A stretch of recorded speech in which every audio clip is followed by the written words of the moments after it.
So YouTube. My name is Randolph Thor 394 as of this recording, which is assuredly off-brand from what you were likely expecting. But this is my first tier list. This is 3 years in the making.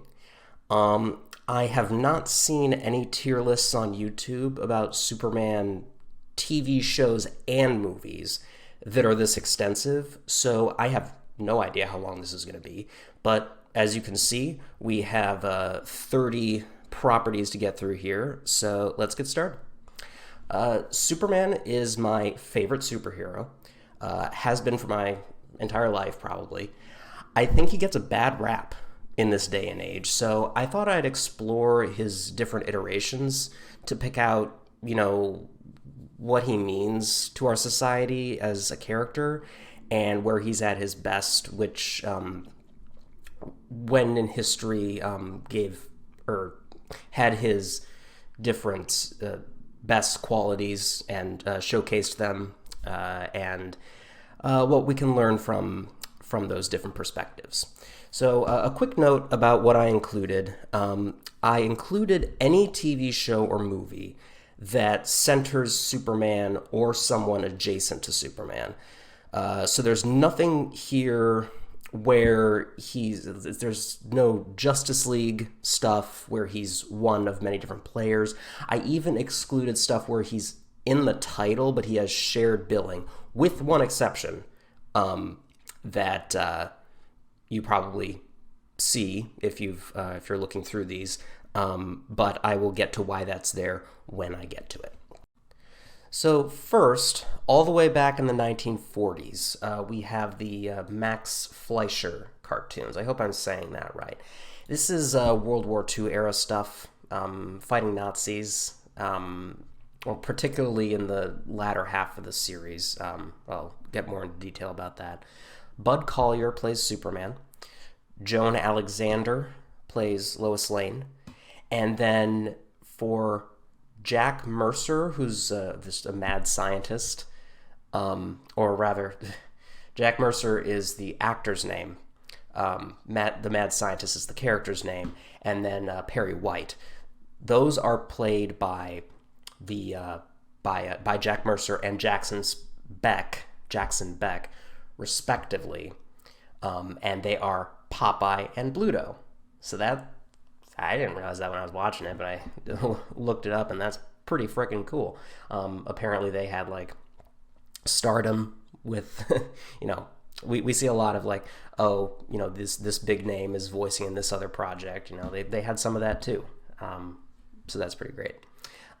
There's very little dialogue in this.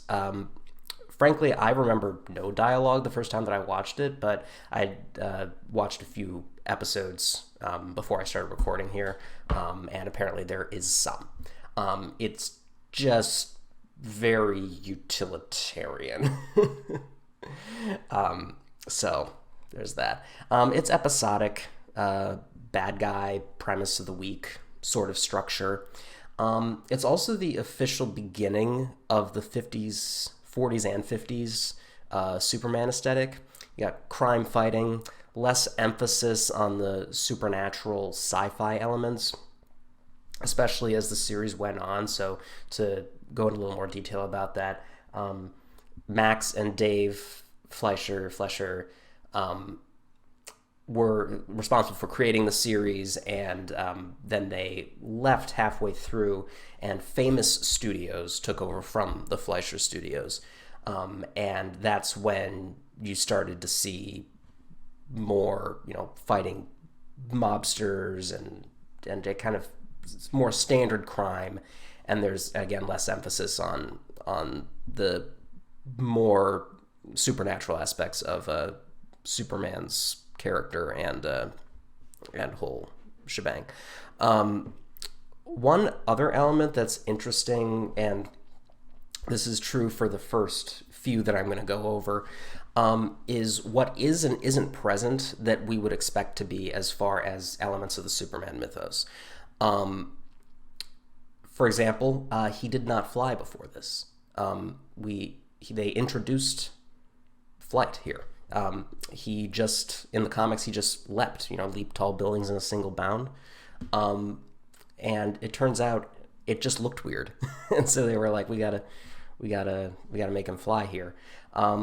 This is prior to anything regarding him getting powered by the yellow sun or any inkling of him not being powered while on Krypton. Like, he comes just from a race of Supermen for these first few properties.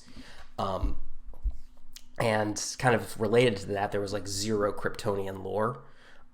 Presumably not even the name Kal-El, which did not come up at all. There's Clark Kent and then Superman. And even though there's Clark Kent, there are no Kents. I was like, he just kind of picked a random last name. He just grew up in an orphanage.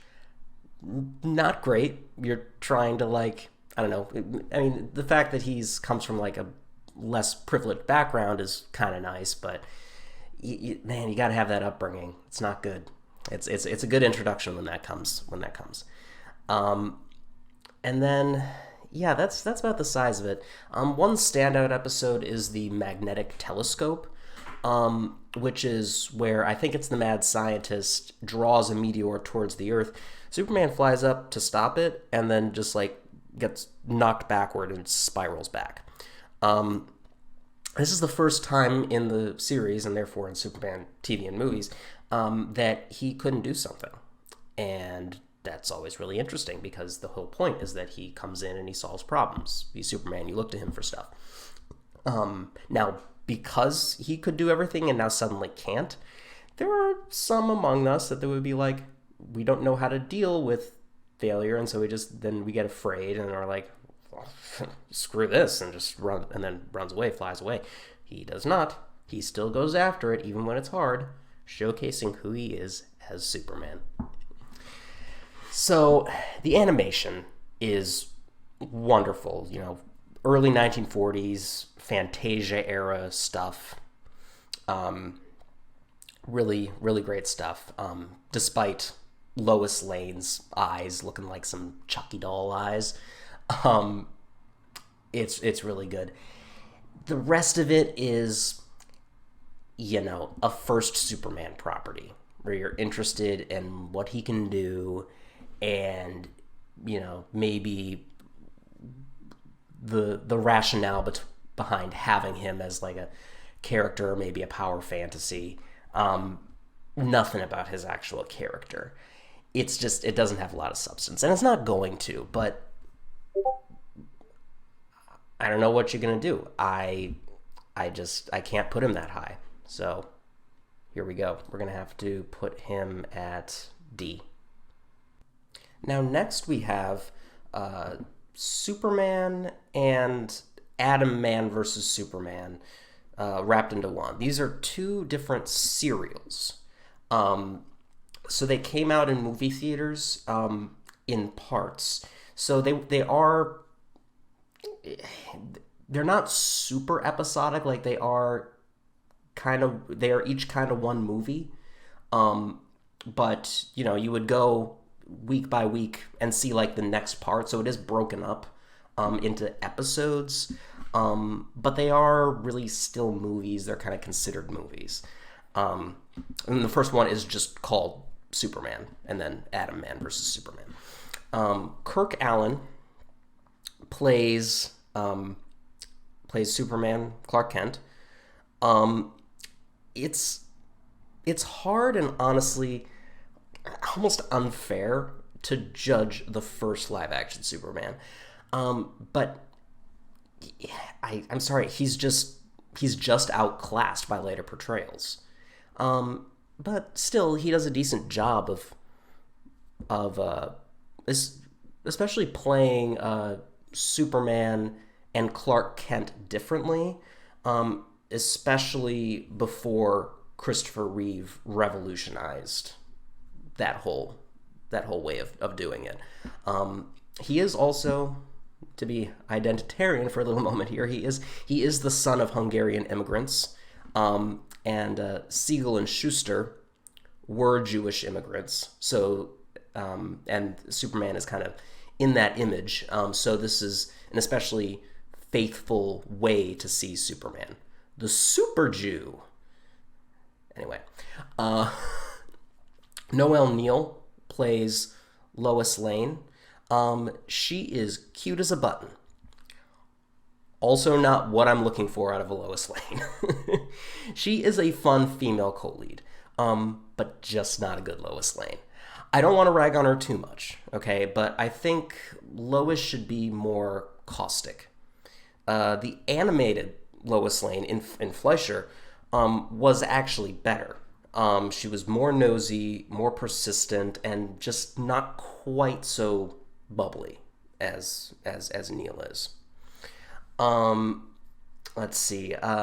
There's the introduction of the Kents in this. They play almost no role. They're just written out as soon as Clark is ready to go to Metropolis. But still, you have Clark coming from, an upbringing with human parents this time, so that's nice.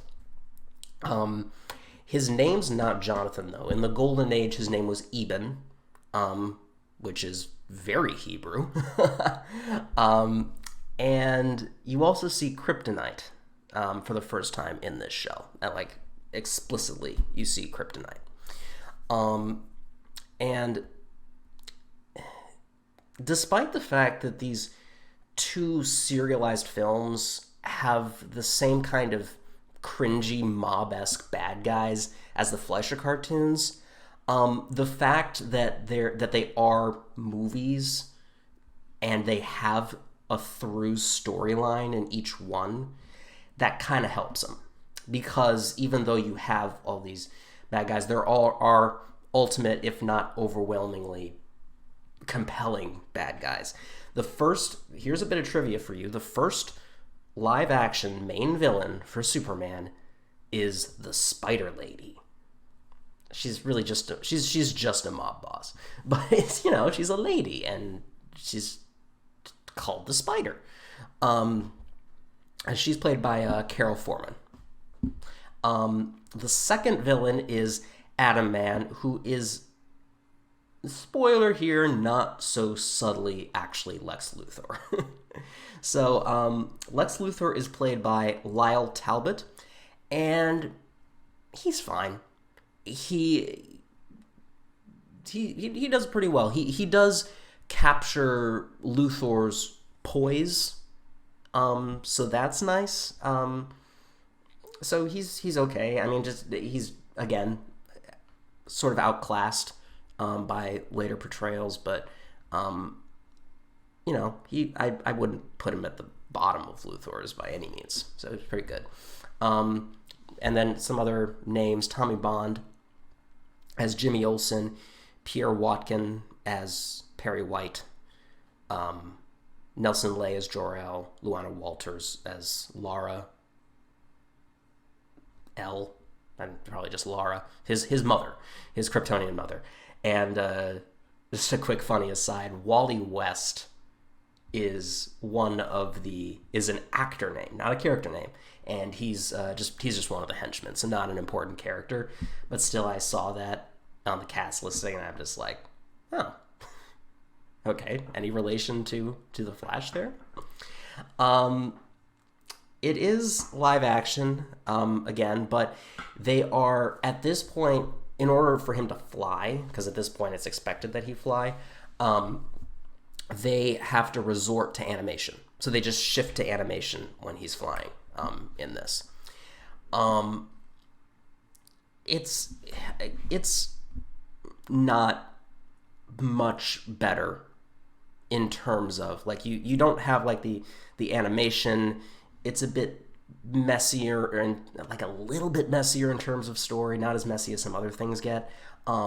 So that's kind of puts it, under the Fleischer cartoons. But on the other hand, you do have the beginning of what I'm going to call the Daily Planet family, even though it's, nothing too special yet. So that puts it above. Overall, I think that, and then of course it's you have the through storyline, so that definitely helps it kind of balance with Fleischer.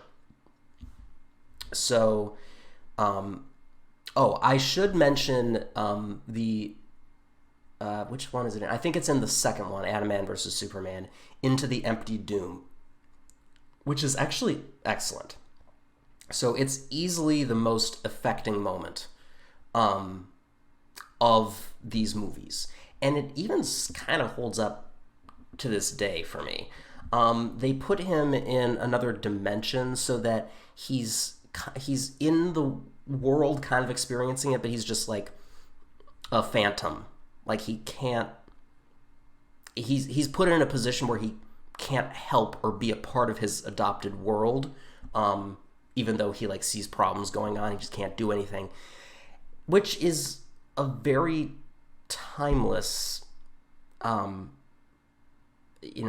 exploration, interesting aspect of something that you can do with Superman, probably more than they expected. They probably thought they were just doing a weird, crazy thing, but it really works. But yeah, regardless of that, D, it's probably another D. It's just, you're gonna see how much more some of these later ones introduce to understand why I'm being so, friendly with the D tier here so far. Now, The Adventures of Superman.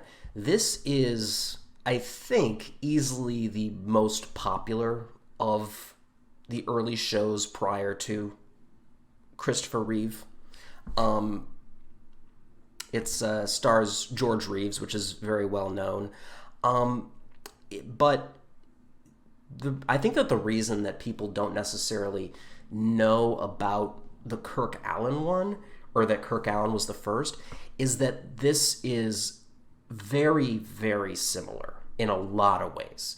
I think it's meant to be a continuation. It has the same intro, same music. It mainly substitutes in George Reeves. But not just.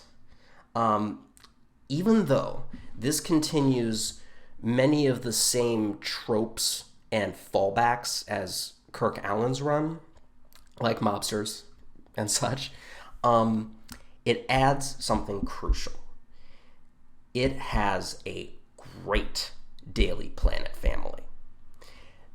By the end of the series, I had so much fondness for them together. And really only TV can do this because you need time. Maybe a movie can do it, but it's really difficult. It's really difficult. It has to be a huge focus. I just had so much... It's like, I loved seeing them together. They just worked really well together. They had great chemistry. And it was wonderful. And that's important because it's really, all about, him being Clark Kent and going after stories. So the Daily Planet family better friggin' work, and it does. So George Reeves, he is one of the best Supermen and one of the worst Clark Kents. So a bit of a dichotomy there, because there is almost no difference in how he plays him. He's just as authoritative and straight postured in a suit. Like he's they even use mild-mannered reporter is a phrase that is dated to like the very beginning. He's not mild-mannered. He's like, you're gonna tell me about this story. So kind of that 50s speak. Whereas Superman, it's like all of the parts of Superman that don't befit Clark Kent. He's honestly where we get the whole thing of like Clark Kent, suit and tie, being super serious. And then as soon as he's Superman, he's smiling. That's George Reeves to a T. He smiles as Superman. He exudes positivity, but he also has a presence. Presence is so important with Superman, and I feel like it's not always there. When you have a Superman iteration, it's definitely not always there. It's not perfect.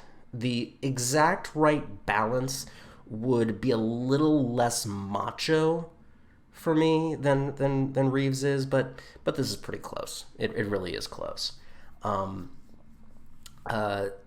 Lois Lane is played in the first season by Phyllis Coates, who is amazingly still alive today. 2023, February, whatever. She's alive. Big improvement over Noelle Neal. She's steely-eyed, no BS. It's really great. She actually looks a lot like Noelle Neal, so they did really well there. But she's just more severe. Unfortunately, she only lasted one season, and Noelle Neal comes back. Now, granted, that means that she is really a part of the Daily Planet family, and she isn't nothing in making that whole dynamic work. Like, as the kind of a bright personality, it does work for, with this particular Jimmy Olsen, with this particular Perry White. So I do want to give her credit for contributing to this overall family, even though, like, as an individual Lois Lane, I don't think highly of her. Jack Larson plays Jimmy. He's really easy to get mixed up with Tommy Bond from Kirk Alyn. I mean, he's fine. He plays the role. It's kind of hard to judge Jimmy Olsen's against one another because he's like designed to just kind of be, oh gosh, Mr. Kent, oh gosh, Miss Lane, how well can you do that versus other actors? I don't know. But John Hamilton as Perry White. This guy is a goddamn powerhouse. I love him so much. He is the quintessential, irascible guy, great Caesar's ghost, and just don't call me chief. Those are the most common, long-lasting lines that he has. He's just clearly has such great dramatic talent. There's even this episode where he almost gets to play this weirdly Shakespearean role when they're like, hey, the writers are like, he always plays, he always says great Caesar's ghost. What if he was visited by great Caesar's ghost? And so it's like, I don't remember if there was an explanation for it or not, but he's like visited by either a fake or a real ghost, and he's like, it's kind of got this madness thing going on. It's like, oh, or maybe just, I don't know, just great dramatic black and white movie stuff. It's pretty great. He is one of my two favorite Perrys of all of this, and that really speaks highly of this show. This is definitely higher than these guys. But let me see here. This is not one of the most long-lasting characters, but Inspector Henderson, who's played by Robert Shane, he's the police ally, but he's an ally to a newspaper versus an ally to a vigilante, so I'm not calling him Superman's Commissioner Gordon at all, but I did mention it, so take that for what you will. Not a character that has stood the test of time, but he's a nice, calm presence, so that's great. Let's see. There is kind of a token-ish representation of different cultures, but I think there's an attempt made to treat them with dignity.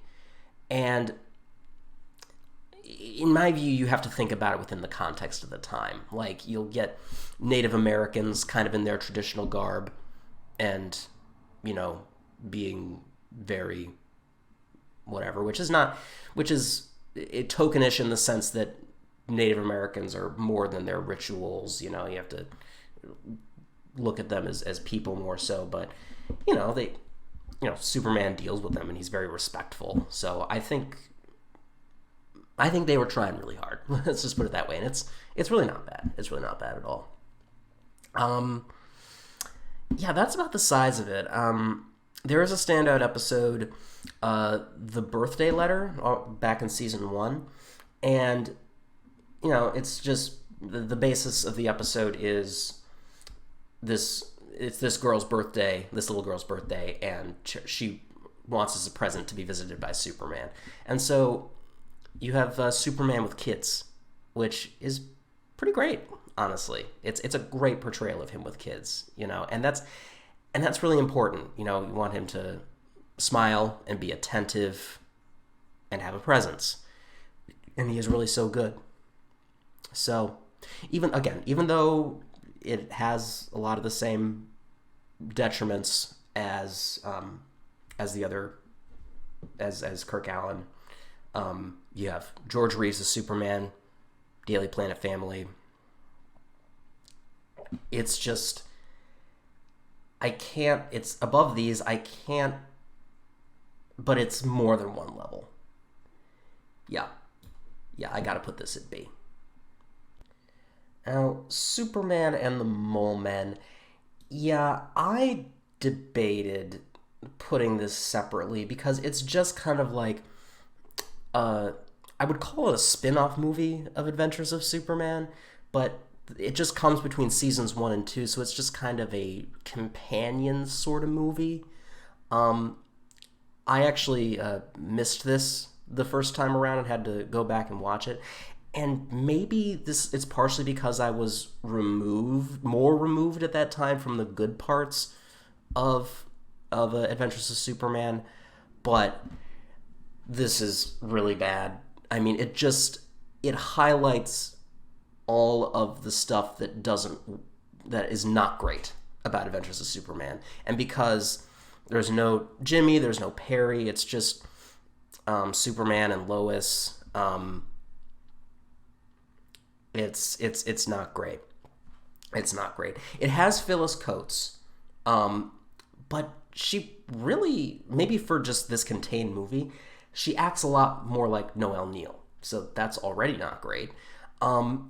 It might have, because this was between seasons 1 and 2, it might have been intended as a transition, but I doubt they put that much thought into it. So the Mole Men are, these guys from underground. It's a different culture, and they're trying to do this whole thing of like respect different cultures.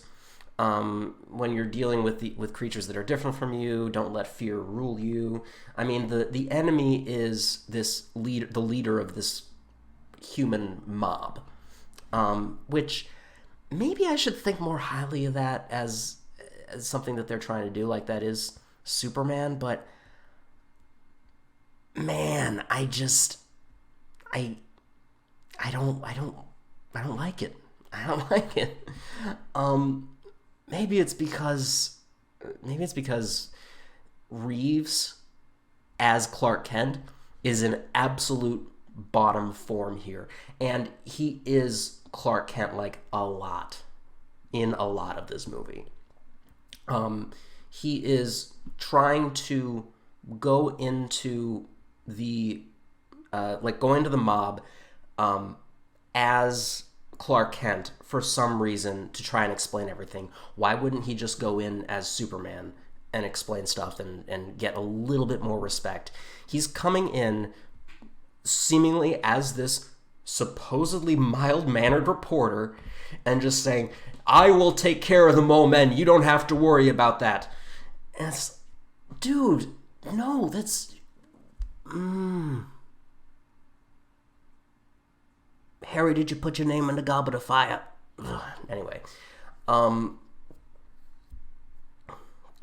Yeah, I can't. It's too bad. It's too bad. So, the New Adventures of Superman. In many ways, much like the George Reeves show was a continuation of the Kirk Alyn show, this is a continuation of the Max Fleischer cartoons. But instead of being an improvement, it is so much worse. So you still have Bud Collyer and Joan Alexander starring, and then Jack Grimes as Jimmy, Ray Owens as Luthor, Janet Waldo as Lana, and Bob Hastings as Superboy. I think Bob Hastings is a famous actor. I'm putting my foot in my mouth by saying that, probably. And the way that Lana and Superboy work their way in is that each episode is 3 different stories, and Superboy stars in every third one. So I guess they're just trying to go for like a younger demographic there. There's a return to sci-fi form here with, you know, you don't have like the mobster bad guys as much. You just have like a lot of different villains and crazy things happening. And it's very, very silly. It is really bad in terms of animation. This is where we get all the up and away, hello citizen, Superman stuff. A lot of it comes like directly from this show. At least I figure it must. So, it is really bad. But it is, the one thing going for it is that it's really funny.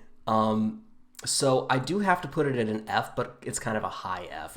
In particular, there's this villain called the Warlock, which is just like kind of this mustache twirling wizard guy, or warlock, I guess, with this small staff with a jewel at the end of it. And that lets him basically troll Superman. So he does some shenanigans. Superman goes to stop him, and he's just like, and just disappears, and Superman just flies through. That, look, it's worth a laugh. It's worth a watch for laughing at it, but that's about it. Yeah. So, guys, that is the early Superman. We are going to get into some of the more recognizable iterations in the next video. I'm just going to need to cut it off here because of length, and I will see you for that one. Thanks.